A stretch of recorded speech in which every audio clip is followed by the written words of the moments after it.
You always thought you would feel it, the day you hit 1 million. You pictured the moment for years. You knew the room, you knew the light. You knew exactly how your chest would lift when the number finally crossed. Tonight it crosses. $1,400,000. That is the number on the screen. You are alone. The house is dark. You sit on the edge of a bed you finally own. You hold a phone you no longer think about replacing. The balance glows in your hand. It has glowed there 10,000 times before. Only tonight there is a 7 in front of it. You waited 11 years for this. You built your whole adult life around it. And you feel nothing. Not joy, not relief, not the small private fireworks you promised yourself at 23. Just a flat, quiet nothing. A nothing that scares you more than being broke ever did. You sit there in the dark, and you wonder if something is wrong with you. You wonder if you broke the part that was supposed to feel this. The number glows. It weighs the same as it did yesterday, when it still started with a 9. So you ask the only question worth asking: what actually changed, and what quietly did not?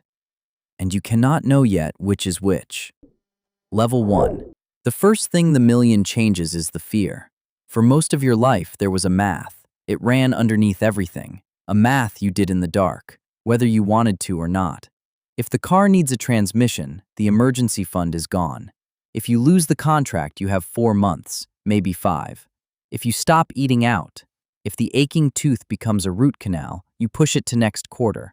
You chew on the other side. You were never poor the way a textbook means it. You were something quieter, something more common. You were one bad month away. Always. You carried that nearness in your shoulders, like a second spine. You carried it so steadily you forgot it, the way you forget the hum of a refrigerator, until the night it stops. The math had a texture. It tasted faintly metallic, like a coin held too long. It came alive most reliably after midnight, in the hour you should have been asleep, when the day ran out of things to distract you. You would move $300 from one column to another in your head, then move it back. The moving was the only control you had. The million ends that, not loudly. It ends it by deleting a calculation you stopped noticing you were running. A few weeks after the number crosses, the dishwasher dies mid-cycle. Water spreads quietly across the kitchen floor. Late, the house asleep. You call a man named Hector. He quotes you $1,100 to replace it. You say yes before he finishes the sentence. You hang up. You stand in your socks in the spreading water, and you realize you did not flinch. You did not do the math. The math was simply gone, like a sound you heard your whole life, suddenly gone. And the silence where it used to be is the first thing the money ever gave you. That is what the first million buys, not a yacht. The end of the 2 in the morning arithmetic. You no longer brace for the next bill. You pay it, and you forget it by morning.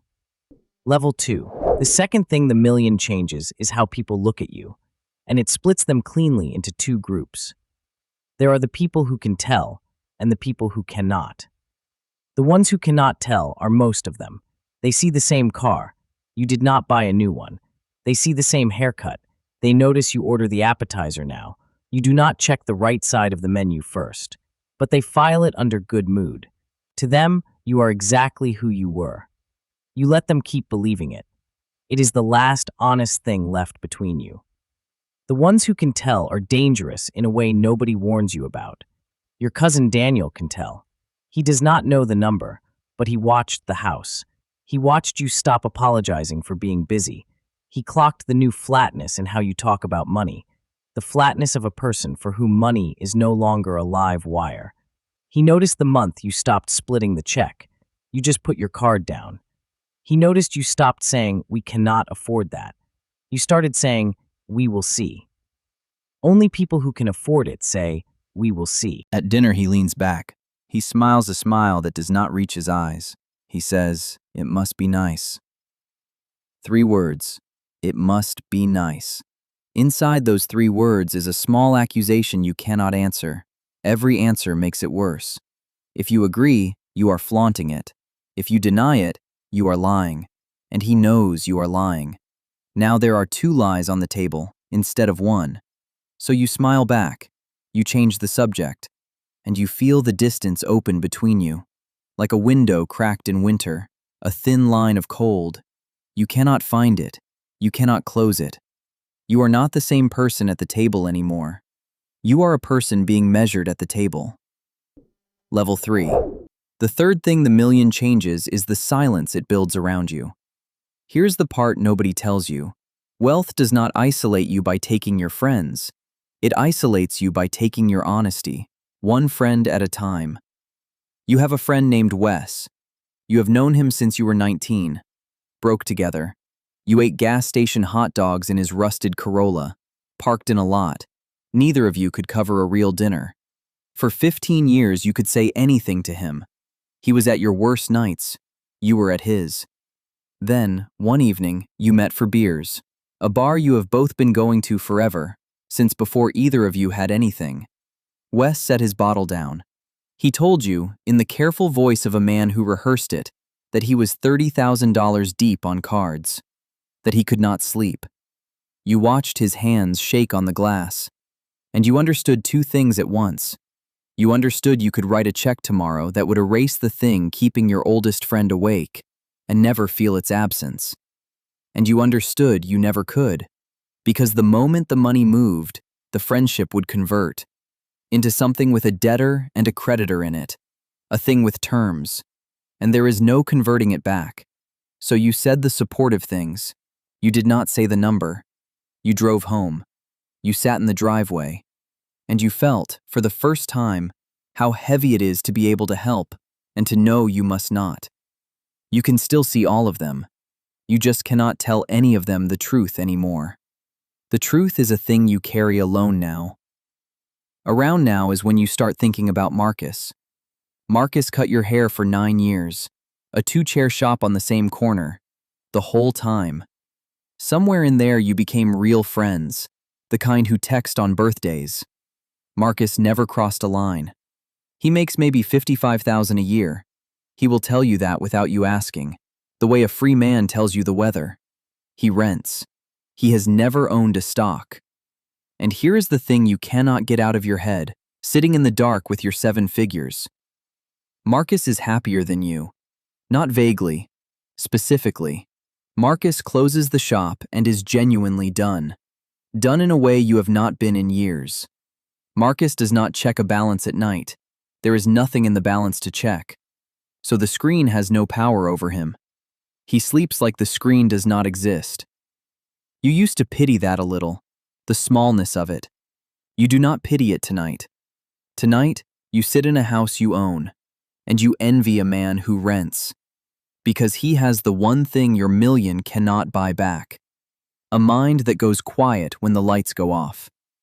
He is, in one specific way, freer than you will ever be again. Level 4. The fourth thing the million changes is what freedom actually means, and it is smaller and stranger than you imagined. At 23, you thought a million meant you would never work again. You pictured a beach. The beach was the whole fantasy, the whole point. Now you are here, and the truth is almost funny, in how modest it is. $1 million does not let you stop working. Drawn down at the safe rate, 4% a year, it pays you about $40,000. That is less than you made at the job you hated at 26. The million is not a parachute.